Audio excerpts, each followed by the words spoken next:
আজ থেকে 15 বছর আগে সবুজ আর শান্তিতে ভরা উটি শহরকে ঘিরে ধরেছিল একরাশ কালো ধোঁয়া। 10 বছরের বাচ্চা মেয়েরা হঠাৎ করেই গায়েব হতে থাকে। এমনই এক সকালে বাচ্চা কিডন্যাপ করার সময় দুটো ছেলে এক মহিলা কিডন্যাপারকে হাতে নাতে ধরতে গেলে মহিলাটি ছেলে দুটোকে গুলি করে মেরে সেই বাচ্চাকে নিয়ে পালিয়ে যায়। এর কিছুদিন পরেই পুলিশের এনকাউন্টারে সেই দুর্ধর্ষ সাইকো সিরিয়াল কিলার মহিলাটি মারা যায়। কিন্তু টুইস্ট আসে তখনই যখন এই ঘটনার 15 বছর পর ভিনওয়া নামের এক নব্য উকিল সেই সিরিয়াল কিলারের কেস রিওপেন করে। আর এরপরেই সামনে আসতে শুরু করে একের পর এক রহস্য। কি এমন হয়েছিল 15 বছর আগে, আর এই মহিলাটাই বা কেন 10 বছরের বাচ্চাদেরকে খুন করে মাটিতে পুঁতে রাখত? হঠাৎ ভিনওয়া কেনই বা 15 বছর আগের সেই কেস সবার সামনে আনলো? এর পেছনে ভয়ানক কোনো রহস্য লুকিয়ে নেই তো, নাকি সবটাই লোক দেখানো? এমনই সাসপেন্স, মিস্ট্রি, টুইস্ট আর সাইকোলজিক্যাল ক্রাইম থ্রিলারে ভরা গল্প নিয়ে আজ এক্সপ্লেইন করব পনমাগাল ওয়ান্দাল, যার আক্ষরিক অর্থ সাহসী মেয়েটা এসেছে। সালটা 2004। উটি লাভডেল ফরেস্ট এরিয়া। কনকনে শীতের এমন আবহাওয়ায় কুয়াশায় চারিপাশ ঘেরা, পাখিরা যার যার মতো জিরোচ্ছে। তখনই দূর থেকে কয়েকটা গুলির শব্দ শোনা যায়। পাখিরা ভয়ে উড়ে চলে যায়। দূরে গাছের মাঝে দুইজন অল্প বয়স্ক ছেলেকে দৌড়াতে দেখা যায়। কিছুক্ষণ পরেই একজনের চিৎকার শোনা যায়, আর সাথে সাথেই গুলির শব্দ। খবরে বলা হয় আজ সকালেই লাভডেল ফরেস্টের কাছে এক মহিলা দুইটা ছেলেকে গুলি করে মারে। একজন টুরিস্ট তখন ক্রাইম স্পটের পাশেই ভিডিও করছিল। সবকিছু তার ক্যামেরায় রেকর্ড হয়ে যায়। ভিডিওতে স্পষ্ট দেখা যাচ্ছে মহিলাটির ভয়ে ছেলেগুলো পালাচ্ছে, আর মহিলাটা নির্মম ভাবে গুলি করে তাদেরকে খুন করছে। উটির পুলিশ আমাদের এই কেসের বাকি বিস্তারিত জানাবে। ইন্সপেক্টর অ্যালেক্স বলে, সেদিন সকালে জ্যোতি নামের ওই মহিলা 10 বছরের এক মেয়েকে গান পয়েন্টে রেখে কিডন্যাপ করার চেষ্টা করে। হলুদ গাড়িতে করে যাওয়া দুই ছেলে এসব দেখে বাচ্চা মেয়েটাকে বাঁচাতে এগোলে জ্যোতি তাদের গুলি করে মেরে বাচ্চাকে নিয়ে পালিয়ে যায়। পাশে চা দোকানদার রামার স্বচক্ষে সব দেখেছে। বন বিভাগ হাতির চলাচলে নজর রাখার জন্য বনের বিভিন্ন জায়গায় ক্যামেরা লাগিয়েছিল। সেই ফুটেজে দেখা যায় জ্যোতি 10 বছরের মেয়েটাকে কোলে নিয়ে পালাচ্ছে। পুলিশের এই প্রেস ব্রিফিং এ সবার মধ্যে আতঙ্ক ছড়িয়ে যায়। প্রত্যেক খবরের কাগজের হেডলাইনে জ্যোতিকে সেই বাচ্চাকে নিয়ে পালানোর ছবি প্রকাশ করা হয়। কোথাও কোথাও বলা হয় জ্যোতি থেকে বাচ্চাটাকে বাঁচাতে গিয়ে দুইটা নিরীহ ছেলে জীবন দিয়েছে। সবার মনে একটাই প্রশ্ন, জ্যোতিকে পুলিশ ধরতে পারবে কিনা? উটি থেকে যেসব বাচ্চারা গায়েব হয়েছে তাদের বাবা মায়ের আহাজারিতে উটির বাতাস ভারী হয়ে ওঠে। সব জায়গায় আন্দোলন শুরু হয় যে পুলিশ কেন কিছু করছে না। যত দ্রুত সম্ভব তারা তাদের বাচ্চাদেরকে ফেরত চায়। পুরো উটিতে তখন আন্দোলন চলছে। তখনই হঠাৎ খবর আসে পুলিশ আজ সকালে ত্রিপুর বাস স্ট্যান্ডে ভয়ানক সেই কিডন্যাপার জ্যোতিকে এনকাউন্টারে গুলি করে খুন করেছে। অ্যালেক্স জানায় খবরের সব জায়গায় তার খবর দেখে জ্যোতি জয়পুর এক্সপ্রেসে করে ত্রিপুর থেকে রাজস্থানে পালাতে চেয়েছিল। আমরা খবর পাওয়ার সাথে সাথেই জ্যোতিকে ট্রেন স্টেশন থেকে গ্রেফতার করতে যাই। তবে কিডন্যাপ হওয়া বাচ্চাটাকে জ্যোতির কাছে পাওয়া যায়নি। জ্যোতিকে বাচ্চার বিষয়ে জিজ্ঞেস করলে সে জানায় সে বাচ্চাটাকে লাভডেলে বনের মধ্যে লুকিয়ে রেখেছে। জ্যোতির সাথে সেখানে গেলে বাচ্চাটার লাশ পাওয়া যায়, তবে লাশ পচে যাওয়ার কারণে তাকে শনাক্ত করা যায়নি। আমরা যখন লাশ নিয়ে ব্যস্ত ছিলাম তখন জ্যোতি লুকানোর এক জায়গা থেকে বন্দুক বের করে আমাদের উপর গুলি চালায়। আমরাও পাল্টা গুলি ছুড়লে সে সেখানেই মারা যায়। জ্যোতি এই বাচ্চার কিডন্যাপিং আর নিরীহ সেই দুটো ছেলেকে গুলি করে হত্যার বিষয়টা স্বীকার করেছিল। খবরে বলা হয় জ্যোতি উটির আঙ্গারবাদ এলাকায় থাকতো। মিডিয়া অ্যালেক্সকে জিজ্ঞেস করে কে এই জ্যোতি আর তার পরিচয় বা কি। অ্যালেক্স জানায় আমাদের প্রাথমিক তদন্তে জানতে পেরেছি জ্যোতি নর্থ ইন্ডিয়ার জয়পুর থেকে কয়েক মাস আগেই এসেছিল। জয়পুরেও তার নামে কিডন্যাপিং এর কেস আছে। এখানে আসার পর থেকেই সে বাচ্চা মেয়েদেরকে কিডন্যাপ করে তাদেরকে নৃশংসভাবে খুন করত। জ্যোতি আসলে একজন সাইকো সিরিয়াল কিলার। এলাকাবাসীর ভাষ্য মতে জ্যোতির সাথে একটা মেয়েকে দেখা গিয়েছিল। ধারণা করা হচ্ছে জ্যোতি মেয়েটাকে নর্থ ইন্ডিয়া থেকে কিডন্যাপ করে এনেছে। জ্যোতির বাসার পাশের এক মহিলা বলে, আমি নিশ্চিত মেয়েটাকে জ্যোতি কিডন্যাপ করে এনেছিল। একদিন দেখি মেয়েটা বাসার উঠানে খেলছে। আমার ছেলে মেয়েটাকে চকলেট দিতে গেলেই জ্যোতি আচমকা এসে মেয়েটাকে খুব বাজেভাবে মারতে থাকে। আমি জ্যোতিকে জিজ্ঞেস করলাম যে এভাবে কেন মারছো? জ্যোতি আজব ভাষায় কি যেন বলে মেয়েটাকে টানতে টানতে নিয়ে যায়। পাশের এক লোক বলে, আমিও মেয়েটাকে টেনে নিয়ে যেতে দেখেছিলাম। জ্যোতির বাসা সার্চ করলে রক্তমাখা অনেকগুলো ধারালো অস্ত্র আর অনেকগুলো রক্তাক্ত জামা পাওয়া যায়। স্নিফার ডগ দিয়ে জ্যোতির বাসার পেছনের আঙিনা সার্চ করে মাটি ওঠালে সেখানে 4টা লাশ পাওয়া যায়। লাশগুলোর অবস্থা এতটাই খারাপ যে লেডি অফিসার গন্ধ সহ্য করতে না পেরে বমি করে দেয়। মিসিং হওয়া বাচ্চাদের মা নিজের সন্তানকে এভাবে নিস্তেজ হয়ে পড়ে থাকতে দেখে হাহাকার করে কান্না করতে থাকে। কেটে যায় 15টা বছর। একটা মেয়ে ল্যাপটপে বসে অসহায় সেই মায়েদের আহাজারি ভিডিওতে দেখছে। হঠাৎ এই ভিডিওটা অফ করে কোথায় যেন চলে যায়। উটির হাইকোর্টের সামনে চায়ের দোকানে দুজন চা নিতে এসে এত পরিষ্কার দোকান দেখে বেশ প্রশংসা করতে থাকে। দোকানদার এতটাই পরিষ্কার যে মাথায় ক্যাপ আর হাতে গ্লোভস পরে চা বানাচ্ছে। দোকানদার বেচারা কাদো কাদো সুরে বলে, কি ভাবছেন আমি খুব পরিষ্কার মানুষ? আসলে আমার এই হাল বানিয়েছে উকিল পেথরাজ। একদিন আমার দোকানে 10 টাকার চা খেতে আসে আর দুর্ভাগ্যবশত সেই কাপে মাছি পড়ে। ব্যাস আমাকে টেনে সোজা কোর্টে নিয়ে বিচারককে বলে, এই একই চা আপনিও খান। কাল যদি মাছির জায়গায় টিকটিকি পড়ে আপনি তো নিজের অজান্তেই সে চা খেয়ে নিবেন, তখন কি হবে? সাথে সাথে বিচারক চাওয়ালাকে 10,000 টাকা জরিমানা করে আর দোকান পরিষ্কারের আদেশ দেয়। এরপর থেকে দোকানদারও সেই আইন মেনে চলে। চা দোকানের পাশে দাঁড়ানো উকিল বলে, এই পেথরাজ আর তার মেয়ে ভেনবার কাজই হলো মানুষের পেছনে লেগে বেড়ানো। মেয়ে প্রমাণ সংগ্রহ করে বাবাকে দেয় আর বাবা কেস জিতে যায়। ভেনবা তখন নিজের জান বাজি রেখে বাবার জন্য এক কেসের প্রমাণ এনে কোর্টের ক্যান্টিনে দিতে আসে। এরপর বাসায় ফিরে এলাকার বাচ্চাদেরকে ম্যাজিক দেখায়। এভাবে বাবা মায়ের ছোট্ট সংসার কেটে যাচ্ছে। ভেনবা মাঝে মাঝে বাচ্চাদের ব্যাড টাচ গুড টাচের বিষয়ও শেখায়, যেন তাদের সাথে কেউ খারাপ আচরণ করলে তারা কারো সাহায্য চাইতে পারে। তাদের প্রতিবেশী ভিমলা, যে পেথরাজের সহকারী উকিল, সে এসে রেগে ভেনবাকে বলে, বাচ্চাদের কি সব শেখাচ্ছ? আমার ছেলেকে ওর দাদি গোসল করাতে গেলে সে চিৎকার করে বলে দাদি নাকি তাকে ব্যাড টাচ করছে। কে শোনে কার কথা? ভেনবা ভিমলাকে ভুং ভাং বুঝিয়ে দেয় দৌড়। তবে মাঝে মাঝেই ভেনবা কেন যেন মন মারা হয়ে থাকে। তাকে দেখে মনে হয় কোন একটা জিনিস তাকে ভিতর থেকে কুড়ে কুড়ে খাচ্ছে। পেথরাজ একদিন লাইব্রেরিতে বসে কোন একটা কেসের প্রমাণ খুঁজতে গিয়ে পুরনো এক খবরের কাগজে দেখে মে 2004-এ এসআই সুরেশ পান্ডিয়ান এক ছিনতাইকারীকে গ্রেফতার করেছে। বেশ খুশি হয়ে দৌড়ে ভেনবার কাছে এসে বলে, পেয়ে গেছি এসআই সুরেশ পান্ডিয়ান। সাথে সাথেই ভেনবার হাসি মাখা মুখটা ম্লান হয়ে যায়। পরের দিনই পেথরাজ সুরেশের সাথে দেখা করতে আসে। এরপর চলে আসে এক চায়ের দোকানে এসে দোকানের মালিককে খুঁজলে দোকানের ছেলেটা বলে সে তো বাইরে গেছে। ছেলেটা চা বানাতে মনোযোগ দিলে পেথরাজ তার পেছনে টাঙানো ছবিগুলোর ছবি তুলে নেয়। এরপর সেই রাতেই ভেনবাকে সাবধানে থাকতে বলে চেন্নাইয়ের বাসে ওঠে। ভেনবা বাসায় ফিরে সুরেশের ছিনতাইকারীকে ধরার খবরটা কাট করে বোর্ডে রাখে। পরের দিন সকালে পেথরাজ বেশ দেরি করে কোর্টে আসলে ভিমলা রেগে বলে, গতকাল যে মুরগির খাবারের কেস ছিল সেটাই উপস্থিত কেন হওনি? যদি এই কেস হেরে যায় তাহলে তোমার থেকে জরিমানা নিব। পেথরাজ বলে,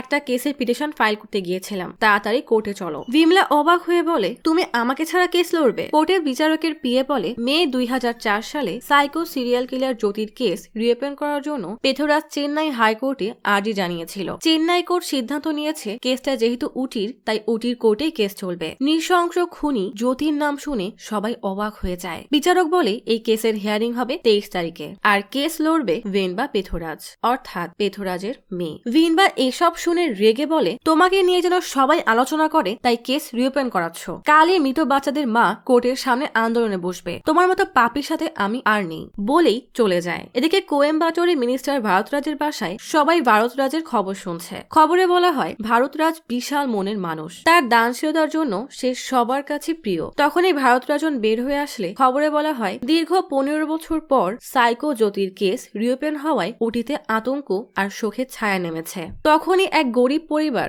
ভারতরাজের কাছে সাহায্য চাইতে আসলে ভারতরাজ তাদের কিছু টাকা দিয়ে বাচ্চাদেরকে বলে মন দিয়ে পড়ালেখা করবে। লোকটার কৃতজ্ঞতা জানিয়ে ভারতরাজের হাত ধরতেই ভারতরাজের বিয়ে তাড়াতাড়ি লোকটাকে সরিয়ে দেয়। ভারতরাজ বাসার ভিতরে আসতেই মেয়ের এক বলে পানি এনে দিতেই ভারতরাজ তাতে হাত ধুয়ে নেয়। অর্থাৎ বোঝা যাচ্ছে ভারতরাজের এই দানশীল রূপটা লোক দেখানো। এদিকে উটির সবাই ভেনবা আর পেথরাজকে নিয়ে বাজে বাজে মন্তব্য করছে, কারণ জ্যোতির মতো এত জঘন্যতম খুনি তার প্রাপ্য সাজাই পেয়েছে। তাহলে ভেনবা কেন এই কেস রিওপেন করলো? নিশ্চয়ই তার উদ্দেশ্য লোক চর্চায় আসা। এসব উকিলের কি ভরসা, এরা হলো মিথ্যাবাদী। কেসের শুনানির দিন ভেনবা অটো থেকে নেমে কোর্টে ঢুকতেই যাবে, তখনই দেখে সবাই তাকে নিয়ে ছি ছি বলে প্রতিবাদ জানাচ্ছে। মিডিয়া এসে তাকে বারবার জিজ্ঞেস করতেই থাকে কেন সে 15 বছর আগের কেস রিওপেন করলো। এক পাশে মিডিয়ার ভিড় তো অপর পাশে প্রতিবাদের মিছিল। সেই মিছিল থেকে এক মহিলা ভেনবার দিকে জুতা ছুঁড়ে মারলে তার মুখে লাগে। ভেনবা কিছুক্ষণ হতভম্ব হয়ে দাঁড়িয়ে থাকে, তারপর নিজেকে সামলে জুতাটা তুলে মহিলার কাছে আসতেই মহিলাটি বেশ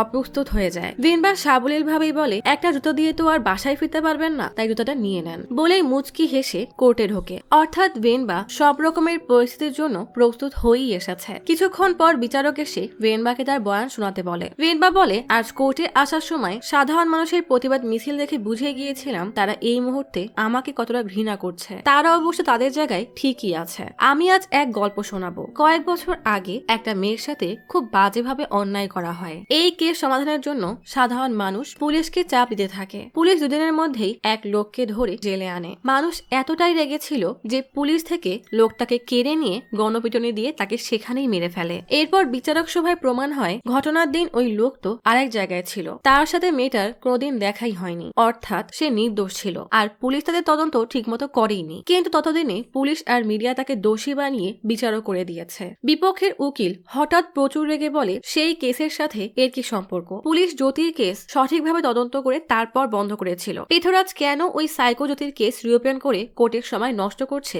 কে জানে। ভেনবা বলে সব কেসেরই সুষ্ঠু তদন্ত আর বিচার হওয়া দরকার, যেটা জ্যোতির কেসে হয়নি। আর চেন্নাই হাইকোর্টের কাছে আপিল করার পর এই কেস রিওপেন হয়েছে। তাই আপনি যদি মিডিয়ার কথা মতো কোনো প্রমাণ ছাড়াই জ্যোতিকে সাইকো বলেন আর কোর্টের সিদ্ধান্তে নারাজ হন, তাহলে আপনি কোর্টকে অসম্মান করছেন। বিচারক বিপক্ষ উকিলকে বসতে বলে ভেনবাকে তার বয়ান শেষ করতে বলে। ভেনবা বলে তাড়াহুড়ায় কোনো কেস সলভ করতে গেলে কোথাও না কোথাও ভুল থেকেই যায়। এই কেসেও তেমন কিছুই হয়েছিল, যেটা আজও সবার চোখের আড়ালে রয়ে গেছে। সেই সত্য বের করার জন্যই আমি এই কেসের প্রধান সাক্ষী রামারকে ডাকতে চাই। রামার কাঠগড়ায় আসলে ভেনবা জিজ্ঞেস করে সেদিন কি হয়েছিল, বলতে পারবেন? রামার বলে সেই সকালের কথা আমি আজও ভুলিনি। অনেক ঠান্ডা পড়েছিল, কুয়াশায় চারিপাশ ঘেরা ছিল। আমি ভোরে দোকান খুলে পূজা শেষ করতেই দূর থেকে কোনো বাচ্চা মেয়ের চিৎকার শুনতে পাই। মেয়েটা বাঁচাও বাঁচাও বলে চিৎকার করছে। একটু সামনে এগুলো দেখি এক মহিলা বাচ্চাটাকে জোর করে নিয়ে যাচ্ছে। তখনই হলুদ গাড়ি থেকে দুটো ছেলে নেমে মেয়েটাকে ছেড়ে দিতে বললে মহিলাটি হঠাৎই বন্দুক বের করে তাদের মারতে থাকে। আমি ভয়ে গাছের আড়াল থেকে লুকিয়ে সব দেখি। এরপর মহিলাটি মেয়েটাকে নিয়ে চলে যায়। ভাগ্য ভালো ছিল যে অনেক কুয়াশা থাকায় মহিলাটা আমাকে দেখতে পারিনি। ভেনবা মুচকি হাসি দিয়ে বলে, তাহলে ভিডিওটার সম্পূর্ণ শর্ট মুখস্থ করে এসেছেন তাই না? রামার বলে, না ম্যাডাম, আমি যা যা দেখেছি ভিডিওতেও তাই দেখা গেছে। ভেনবা বলে, আচ্ছা এসব বাদ দেন। শুনেছি আপনি আপনাদের এলাকার মন্ত্রী রামাকান্তের অনেক বড় ফ্যান, এই জন্য সবাই আপনাকে তার ভক্ত বলে। রামার বেশ খুশি হয়ে বলে, এই দেখেন হাতের ট্যাটুও আঁকিয়েছি, আর প্রতি বছর তার জন্মদিনে সে যেখানে থাকুক না কেন আমি তাকে খুঁজে তার সাথে ছবি তুলি, আর সেই ছবি আমার দোকানে রাখি। হঠাৎ বিপক্ষের উকিলের দিকে চোখ যেতেই রামার আমতা আমতা করে বলে, শুধু 2004-এ তোলা হয়নি। ভেনবা মুচকি হেসে বলে, আপনি মিথ্যা বলছেন। বলেই কোর্টে 2004-এর 5ই মার্চের ছবির কাটিং দিয়ে বলে, 2004-এ রামাকান্ত তার জন্মদিন চেন্নাইতে পালন করেছিল, পাশেই রামার দাঁড়ানো। তাহলে প্রশ্ন হলো 4 তারিখে চোখের সামনে দুটো খুন আর কিডন্যাপিং দেখার পরে এতটা স্বাভাবিকভাবে চেন্নাইতে ছবি তুলতে গেলেন কিভাবে? সত্যি তো হলো আসলে আপনি ঘটনার দিন ওই দোকানে ছিলেনই না, তাই আপনি কিছুই দেখেননি। একটু আগেই বয়ানে বললেন সেদিন ঘন কুয়াশায় জ্যোতি আপনাকে দেখতে পায়নি। তাহলে সেই একই কুয়াশার মধ্যে থেকে আপনি কিভাবে এত দুয়ে দাঁড়ানো জ্যোতিকে খুন করতে দেখলেন? রামার আর কোনো কথাই বলতে পারে না। বিপক্ষের উকিল বলে, এসব মিথ্যা কথা। ভেনবা বলে, আপনি মনে হয় দেখেননি যে রামার চুপ করে আছে, মানে আমি সত্যি বলছি। রামার কিছু বলতে গেলে ভেনবা তাকে থামিয়ে বিচারককে বলে, যে কেসের প্রধান সাক্ষী মিথ্যা সেই কেসের নিশ্চয়ই এমন আরো সাক্ষী বা প্রমাণ আছে যেটা পুলিশ নিজে বানিয়েছে। তাই আমি এই কেসের ইনচার্জ আর তার টিমকে জিজ্ঞাসাবাদ করতে চাই। এছাড়াও পুলিশের ভাষ্য মতে সেদিন জ্যোতি বন্দুক দিয়ে এক অফিসারকে ঘায়াল করে, তাই বাকি অফিসাররা তাকে গুলি করে এনকাউন্টার করে। অথচ সেই বন্দুকের বিস্তারিত কেসের কোথাও পাওয়া যায়নি, অর্থাৎ এই রিপোর্টে অনেক ভুল আছে। বিপক্ষের উকিল হঠাৎ উঠে বলে, আমি আজ পুরোপুরি প্রস্তুত হয়ে আসিনি, তাই পর্যাপ্ত প্রমাণ সংগ্রহের জন্য এবং অফিসারদেরকে ডাকার জন্য আমার কিছু সময় দরকার। বিচারক রেগে বলে, এটা একটা ক্রিমিনাল কেস, আপনি দায়িত্ব জ্ঞানহীনের মতো বলতে পারেন না যে আপনি প্রস্তুতি না নিয়ে চলে এসেছেন। পরবর্তী হিয়ারিং 3 তারিখে, আর তখন জ্যোতির বন্দুকের বিষয়ে পর্যাপ্ত ডকুমেন্ট নিয়ে তারপর আসবেন। ভেনবা আর পৃথ্বরাজ দুজনের মুখেই বিজয়ের হাসি। রাতে বিচারক বিষ্ণু তার পিএ প্লাস বেস্ট ফ্রেন্ড কালিবকে বলে, কয়েকদিন পর আমি রিটায়ার করব, তার আগে মেয়ের বিয়ে দিতে হবে। এদিকে টাকাও কমে এসেছে, তার উপর এই কেস। কালিব বলে, সারা জীবন সৎ পথে থেকে কি পেলে তুমি? পরিবারের কেউ তোমাকে সম্মান করে না। বিষ্ণু বলে, একদিন ঠিকই বুঝতে পারবে সৎ থাকাটা কতটা জরুরি। এদিকে চেন্নাইতে নামকরা উকিল রাতিনামের জন্মদিনের অনুষ্ঠানে ভারতরাজ আসলে রাতিনাম দৌড়ে তাকে স্বাগতম জানায়। ভারতরাজ বলে, আমার স্ত্রী মারা গেছে বহু আগে, ছেলেটাও অল্প বয়সে মারা গেল, ভাবলাম বাকি দিনগুলো দান করেই শান্তিতে থাকবো, কিন্তু হঠাৎ সব নষ্ট হয়ে যাচ্ছে। রাতিনাম বলে, আপনি কি জ্যোতির কেসের বিষয়ে বলছেন? ভারতরাজ রাতিনামকে নিয়ে একা এক জায়গায় কথা বলতে আসে। যাওয়ার সময় বলে, আমি কখনো কারো কাছে অনুগ্রহ চাই না, আজ আজ বাধ্য হয়ে চেয়েছি, আশা করি তুমি সব সামলে নিবে। পরের দিন কোর্টের বাইরে দাঁড়িয়ে চা পানের সময় পৃথ্বরাজ খবরে দেখে সাইকো জ্যোতির কেসের বিপক্ষের উকিলের প্রাইভেট ফোন আলাপ ফাঁস হয়েছে। তাই ডিসির আদেশে তাকে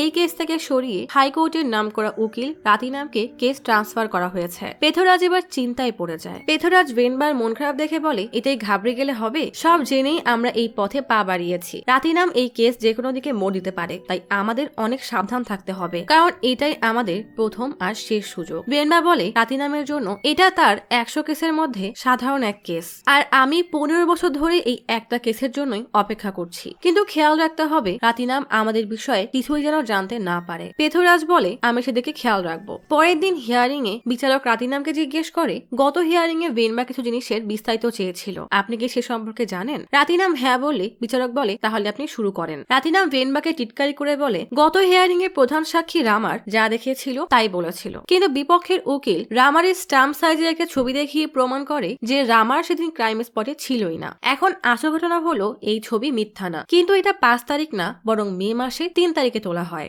এমন কথা শুনে ভেনবা অবাক হয়ে যায়। রাতিনাম বলে, মন্ত্রী রামামূর্তি ওই বছর পার্লামেন্টে যেতে, আর তার জন্মদিনও মে মাসে হওয়ায় জন্মদিন আর জেতার সাফল্য একসাথে 3 তারিখে পালন করে, আর পেপারে সেটা 5 তারিখে পাবলিশ করা হয়। ভেনবা অবজেকশন জানাতে গেলে রাতিনাম বলে, আমি জানি আপনি কি বলতে চাচ্ছেন, এটাই বলবেন যে এই ছবি 5 তারিখে তোলা হয়েছিল। বিচারককে বলে, এই ছবিতে রামারের পাশে মুরুগান দাঁড়ানো, যে একটা রাজনৈতিক মিটিং শেষে ফেরার পথে 3 তারিখ রাতে অ্যাক্সিডেন্টে মারা যায়। এখানে সাক্ষী হিসাবে তার স্ত্রী উপস্থিত আছে, আর এই যে তার ডেথ সার্টিফিকেট। ভেনবা অবাক হয়ে যায়। রাতিনাম বলে, ভেনবা ম্যাডামের কথা মতো যদি এই ছবি 5 তারিখে তোলা হয়, তাহলে হয়তো মুরুগানের ভূত এসে ছবিটা তুলেছে, তাই না? রাতিনাম বলে, পরবর্তী সাক্ষ্য হলো জ্যোতি যে বন্দুক ব্যবহার করেছিল তার বিস্তারিত। 2007 সালে উটি স্টেশনে আগুন লাগায় সমস্ত ডকুমেন্টস পুড়ে যায়। সেই কেসটা এই আদালতেই লড়া হয়েছিল। ভেনবা ম্যাডাম সবকিছু জানার সত্ত্বেও সুযোগের সদ্ব্যবহার করার জন্য এগুলোকে বড় ইস্যু বানিয়ে আদালতে পেশ করেছে। বিচারক তার পিএকে বলে, চেক করে দেখো কোন কোন কেসের ফাইল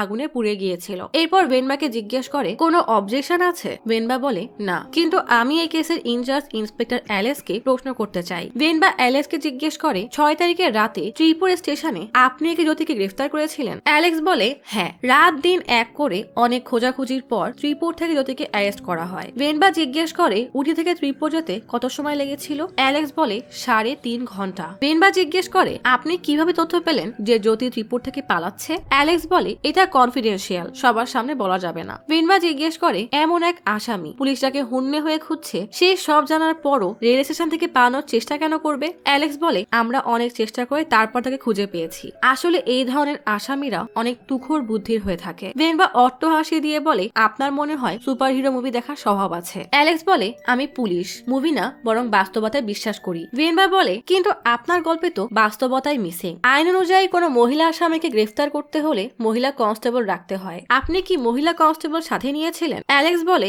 ওই দিন থানায় কোনো লেডি কনস্টেবল ছিল না, আর আমাদের হাতে বেশি সময়ও ছিল না। ভেনবা বলে, ঠিক আছে, বাদ দেন। জ্যোতিকে কোন সময় গ্রেফতার করেছিলেন? তার স্বীকারোক্তি কখন নিয়েছিলেন? কোনো ছবি বা ভিডিও আছে? আপনি কেন রিপোর্টে কোনো ডকুমেন্ট অ্যাড করেননি? অ্যালেক্স রেগে বলে, আপনার মাথায় এত বুদ্ধি থাকলে আপনি একটা নোবেল লিখতে পারেন, আমাকে ফালতু প্রশ্ন করবেন না। ভেনবা বলে, নোবেল তো আপনি জ্যোতির ক্রাইম রিপোর্টে লিখেছেন। ঠিক তখনই রাতিনাম অবজেকশন জানিয়ে বলে, এটা ভেনবার প্রথম কেস, তাই সবাইকে আসামি ভাবছে। একটা ছোট বাচ্চা কষ্ট পাচ্ছিল, পুলিশকে মানবিক দিক বিবেচনা করে কেসে এগোতে পারে না, আসামি পালিয়ে যাচ্ছে, তখন এত চিন্তা থাকে না যে ফোন বের করে রেকর্ড করা কিংবা ডিপার্টমেন্ট থেকে ফটোগ্রাফার ডেকে শুট করবে। পুলিশের কাছে এত সময় ছিল না, তাই জ্যোতির কোনো লিখিত স্বীকারোক্তিও নেই। ভেনবা ম্যাডাম এসব অহেতুক প্রশ্ন করে আদালতের সময় নষ্ট করছে। এটা একটা সেনসিটিভ কেস। আপনি তো এই কেসের ভিডিও অসংখ্যবার দেখেছেন, তবু আমি আরেকবার দেখার অনুরোধ করছি। ভিডিওতে নিষ্পাপ শিশুদের লাশ দেখে কোর্টের সবার জ্যোতির উপর ঘৃণা আরো বেড়ে যায়। রাতিনাম বলে, আপনি কি জানেন আপনি কাকে সাপোর্ট করছেন?